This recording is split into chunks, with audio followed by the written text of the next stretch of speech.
Greetings, Crimson here, and if you're interested in where I believe The Elder Scrolls VI's trailer is located, please check out my other video. A link will be provided in the description. So let's get started.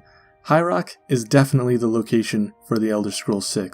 It is possible that it will not be the only location in the game, but I am convinced that it will serve as the main focus.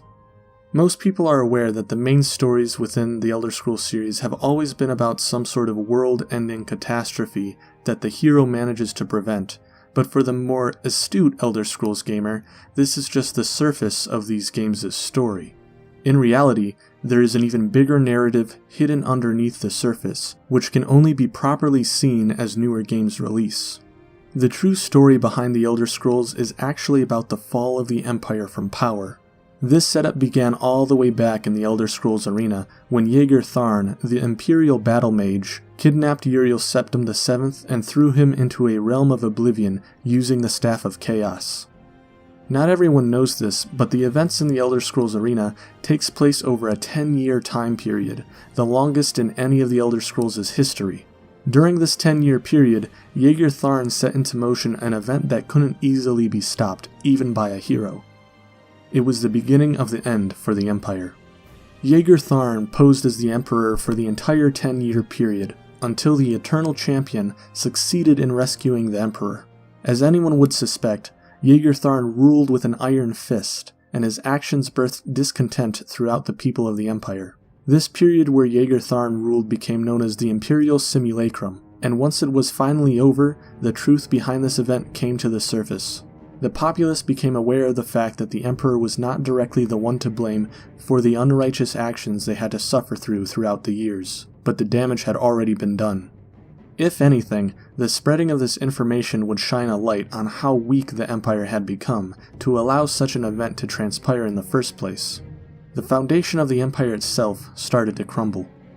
Now it is time to move on to the game Daggerfall, and discuss some of the events that transpired here.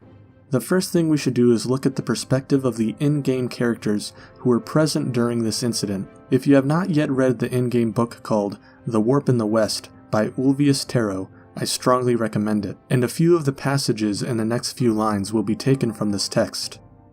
To summarize, on the 9th of Frostfall there had been 44 independent kingdoms, counties, baronies, and dukedoms surrounding the Iliac Bay. On the 11th of Frostfall there were but 4. Daggerfall, Sentinel, Wayrest, and Orsinium, and all the points where they met lay in ruins, as the armies continued to do battle. The battles continue on now months later, as I return to the Imperial City to make my report. What more do I have to say? They are bloody, violent clashes, as is always the case with modern warfare. But I have been to the blackened, desolate no-man's land between the 4 remaining kingdoms. No mortal army caused that devastation. According to The Warp in the West, almost 20 years after this event transpired, there are no more disputed territories, and the kingdoms of Daggerfall, Wayrest, Sentinel, and Orsinium hold their new borders in relative peace. The book has also provided us with an idea of what these new territories look like. Daggerfall now encompasses all of Western High Rock. They share a border with Wayrest at Anticlair, and the kingdom stretches all the way towards Yikalan to the north. Wayrest spreads across the eastern coast of the bay, stretching from the land formerly called Anticlair to half of Gavadon. The anthology map cuts out Gavadon, but it borders Wayrest to the east.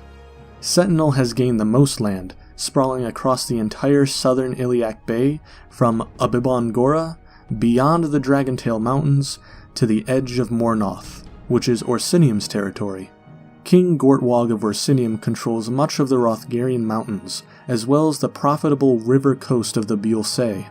The Elder Council treats Gortwog as a recognized king, and collects taxes directly from Orsinium, but officially Orsinium remains a county of High Rock, though technically it spans both the provinces of High Rock and Hammerfell. The Bielsay River lays between Wayrest and Mornoth, and it travels far further inland than what is shown on the map. And the final key piece of information provided to us in the book The Warp in the West is that according to the Blades, if there are other repercussions of the mysterious warp in the West, they have not yet come to our attention in the course of 20 years of observation. Before moving on, I wish to mention that I went and edited this map myself, so I might be incorrect on the exact placements for certain kingdoms. For example, it says that Daggerfall's kingdom stretches as far to the north as the forests of Yikalan, which means that Phrygia or Frisia may not be under Daggerfall's control, in which case I would speculate that it belongs to the kingdom of Wayrest. However, Daggerfall is supposed to have control over the entire western portion of High Rock, which is why I placed it under Daggerfall's domain. The same could be said for Urveus. The kingdom of Wayrest is said to spread across the eastern coast, so since Urveus does not technically border the coast, it may belong to Daggerfall. I placed it under the kingdom of Wayrest's domain because of the text stating that Daggerfall borders Anticlair. I am assuming that the first territory of Wayrest that Daggerfall touches would be Anticlair, so any territory past that point I speculated to belong to Wayrest. Now that I have pointed this out, I believe it is time for us to return to the topic at hand. From what has been reported about the warp in the west, we can speculate that it is entirely possible that the Iliac Bay region managed to survive this dragon break with just the events that have already transpired. But it is far more likely that whatever happened will have a much more long-lasting effect. Without going into too much detail, a giant dwarven mecha called the Numidium was brought to life because of the warp in the west. And even though it disappeared, there is no telling when it will come back and start obliterating everything in sight, but this is only one possibility. Here are the most important key factors to be aware of that happened as a result of the warp in the west. First is that this is when the supposed trinity of Talos became one. Hjalti Earlybeard, otherwise known as Tiber Septim, Ysmir Wolfhearth, and Zurin Arctus all became one and ascended to godhood. This is when the 8 became 9. And second, Mannimarco, King of Worms, both succeeded and failed to ascend to godhood at the same time, which resulted in at least 2 Mannimarcos. The mortal Mannimarco, known as the King of Worms, was supposedly killed during the events of the Mages Guild questline in the game Oblivion. However, the Mannimarco that succeeded in ascending to godhood has been recognized by his followers as the God of Worms, and still watches over Nirn to this day amongst the rest of the heavenly bodies.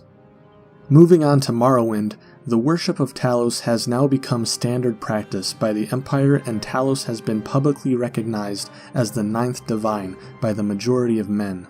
Most people that play Skyrim will know that a celestial rock by the name of Bar Dao crashed into Vardenfell, which triggered the eruption of Red Mountain. During the events of Morrowind, before the Nerevarine goes to face off against the main antagonist Daggoth, he is visited by a man by the name of Wolf, residing in the Ghost Gate. It is speculated that this man is actually an aspect of Talos, which is why he goes by the name of Wolf. It is a reference to one part of Talos' trinity, Ysmir Wolfhearth. Wolf hands the Nerevarine a lucky coin of his, and states that he has had it with him for a long time, and it always brought him luck, but he has no more use for it. He wishes to pass it on to somebody younger, your generation's shaper of history and engine of destiny. What this looks like in my eyes is a form of symbology, of Talos entrusting the Nerevarine with the future of his people. If the Nerevarine further questions Wolf, he states, the Emperor, in other words Uriel Septim VII, is getting old. He doesn't know how much longer he'll hang on. So is the whole Empire for that matter. Getting old, that is. The Emperor and the legions have held the Empire together for hundreds of years. It's been a good thing, by and large, but maybe it's time for a change. Time for something young and new. He goes on to say, maybe young folks like you should try some new ideas. I don't know, could be messy, but change is never pretty. This is the first hint in the series that the Empire is truly starting to slowly collapse and come to an end, and that a new power should come to take its place. To expand further upon the events of Morrowind, the Nerevarine destroys the heart of Lorkhan. This heart served as the source of power for Daggoth, as well as the source of the tribunal gods Vivec, Almalexia, and Sothosil. When the Nerevarine cut off their divinity, we can come to the conclusion that Vivec was weakened. This is important because Vivec essentially froze Bar Dao in time. When Vivec no longer was able to keep Bar Dao in the skies for whatever reason, it clashed with all of the ferocity it would have from so long ago. This caused the eruption of Red Mountain, otherwise known as the Red Year, that took place shortly after the Oblivion Crisis, very early on in the Fourth Era. After the Red Year, the Argonians from Black Marsh and the Khajiits of Elsewhere seceded from the Empire. The Argonians then launched an invasion into Morrowind, resulting in further damage to the province, essentially crippling it further. Now it is time to move on to the events of Oblivion, which has become known as the Oblivion Crisis. The old Emperor Uriel Septim VII, that has been keeping the Empire together for so long, finally met his end at the hands of the Mythic Dawn, which are followers of the Daedra Mehrunes Dagon. In order to protect Tamriel from destruction, Uriel Septim's only living heir, Martin Septim, shatters the Amulet of Kings, sacrifices himself, and for a short time appears to become an aspect of Akatosh, which fights back the invading forces from Oblivion. This appears to be a complete victory, correct? The mortals fought against the evil Daedra, and won. Everything should be just fine. Unfortunately, this is not the case. For those that do not know, there are these structures called towers that are spread throughout all of Nirn. They are the foundation that allows for mortals and Nirn itself to exist. The Thalmor, a group introduced to us in Skyrim, are speculated to wish for the destruction of these towers. They believe that by destroying these towers, they will be free of their mortality and will ascend into godhood. Most of these towers also has a stone that serves as a part of them. If the stone is destroyed, it is the same as if a chunk of the tower itself is destroyed as well. When Martin Septim was forced into breaking the Amulet of Kings, he essentially destroyed one of these stones. The Amulet of Kings served as the stone to the White Gold Tower, otherwise known as the Imperial Palace. During the events of Morrowind, the heart of Lorkhan that the Nerevarine destroyed was also a stone of the Red Tower, otherwise known as Red Mountain. During the events of the Oblivion Crisis, Mehrunes Dagon's forces invaded the Somerset Isles and destroyed the Crystal Tower. What is believed to have been the Orichalc Tower was supposedly destroyed along with Yokeda, the original homeland of the Redguards. The Walk Brass Tower is the Numidium, which appeared in Daggerfall. It is believed that the Numidium denied its own existence to such an extent that it essentially self-destructed. The only towers that may have a chance at remaining fully functional are the Greensap Tower in Valenwood, the Snowthroat Tower in Skyrim, and lastly, the very first of all of the towers, the Adamantia Tower, or Adamantine Tower, which is situated on the Isle of Balfira, located in the middle of the Iliac Bay. If we take a look at all of these towers, we can see that the Greensap Tower is already under Thalmor control. As for the Snowthroat Tower, there is not much information known about it other than it might be represented by the Throat of the World, where the Greybeards and High Hrothgar are located. As I previously stated, this bigger narrative of the fall of the Empire can only be truly seen as more games are released. While there may be some confusion with the Snowthroat Tower and what has happened to it for now, it is more than likely that this will be expanded upon in future titles. This leaves the Adamantine Tower. It is highly likely that there will be a storyline in the next game that will deal with the Thalmor's attempt at destroying the Adamantine Tower. If such an event were to occur, it would be absolutely catastrophic. The Isle of Balfira is under the control of High Rock. If the Thalmor were planning to launch an invasion here, it would trigger the Second Great War since this is still a part of the Empire's territory. If we look at the similarities between High Rock and past Elder Scrolls titles, we can see that it is 1. Still part of the Empire, unlike Hammerfell, Valenwood, Blackmarsh, and the Somerset Isles, and 2. It is the perfect setup for an apocalyptic event that goes beyond what most mortal men are possible of comprehending, similar to the Imperial Simulacrum, Warp in the West, Nerevarine Prophecy, Oblivion Crisis, and the Return of Alduin. If I were to take a guess at the story for the next title, it would be that the Orcs of Orsinium have launched an assault on either High Rock or Hammerfell, most likely both. Throughout Orsinium's history, their people probably believe that they have not received the respect that they deserve as members of the Empire.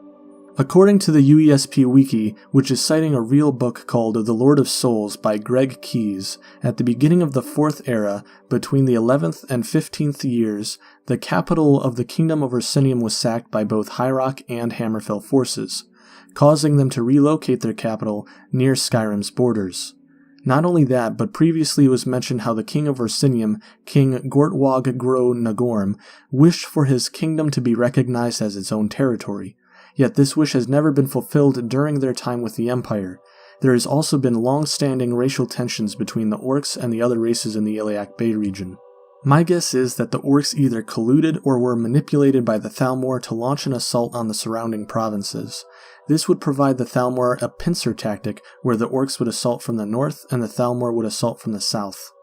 This would also allow for any Empire reinforcements to be cut off from High Rock, because they would either have to approach through Hammerfell or Orc territory.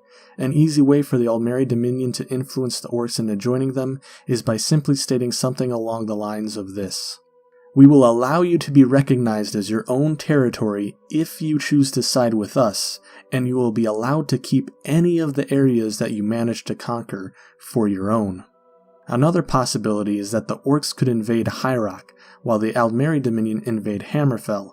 This way, Orsinium versus High Rock would be seen as infighting within the Empire, and wouldn't trigger the Second Great War, if they couldn't prove involvement from the Aldmeri Dominion. And since Hammerfell is not a territory of the Empire anymore, they would not have to worry about the Empire attempting to step in. Additionally, I also speculate that Hammerfell was most likely crushed by the Aldmeri Dominion sometime between the events of Skyrim and the Elder Scrolls 6. This is because hostile tensions between the two have remained constant for quite some time, and the Thalmor only agreed to a ceasefire so that they could reorganize their forces that were split across Tamriel during the First Great War. This would explain why the next game would take place in High Rock more so than Hammerfell, because Hammerfell would no longer be seen as a true threat to the Aldmeri Dominion at this point in time. It is also possible that I am completely wrong in my speculation, and Hammerfell may even appear in the next game to some degree, but the province is not a necessity for a continuation of the Elder Scrolls' series' main and underlying story. I must also mention that I have yet to play fully through the events of their spin-off game, The Elder Scrolls Adventures Redguard, so there may be some details in there that I am overlooking, but I would still not place my money on the setting being Hammerfell over High Rock. I am assuming that this war would be the main plotline for the next game, essentially upgrading the war quest line from Skyrim into the main focus point for their next game, but for some people this just isn't enough. If I were to speculate what even greater force than the Thalmor would start causing trouble around High Rock and the Iliac Bay region, it is a force we are all more than acquainted with. It would be the god of worms, Mannimarco himself, and my reasoning for this is quite simple. During the College of Winterhold's questline, we learned that there has been a growing influence for necromancy within the Empire. These necromancers have founded the College of Whispers. I believe that at the very least, the upper echelons of the College of Whispers are followers or worshippers of Mannimarco.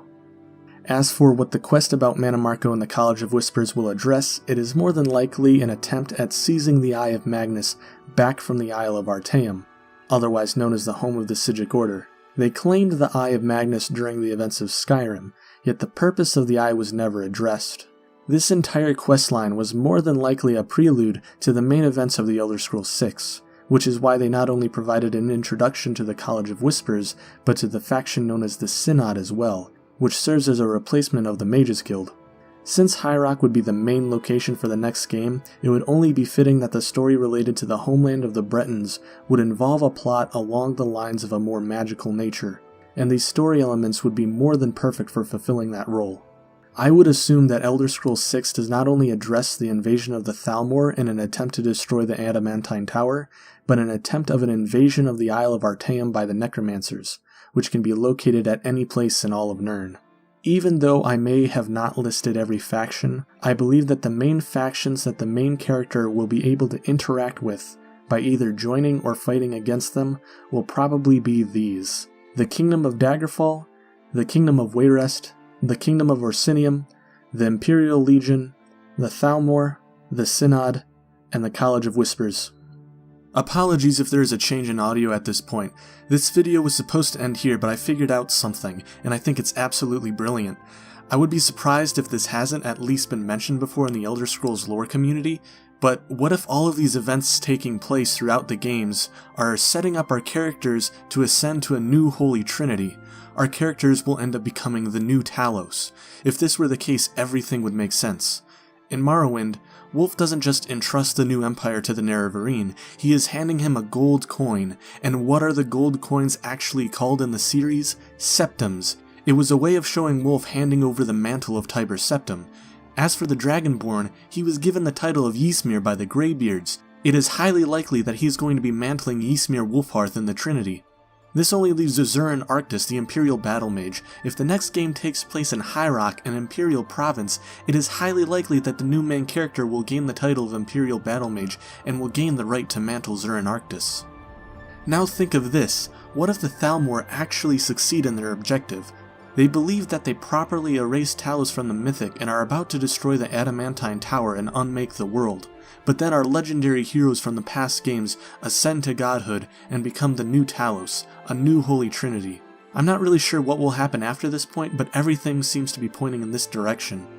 Anyways, this is the real end of the video. I'm sure by the end of this, the majority of you will understand my reasoning for why the next game's story would fit the best inside the province of High Rock, more so than any other. Even though this is just speculation, it is more than enough to get me excited for all of the possibilities that the next game will have to offer. I'm sure that once it finally releases, I'll probably disappear for a few months just so that I can delve into the newly provided lore and continue pumping out quality videos. Thank you for your time, and I hope to see all of you in the next video.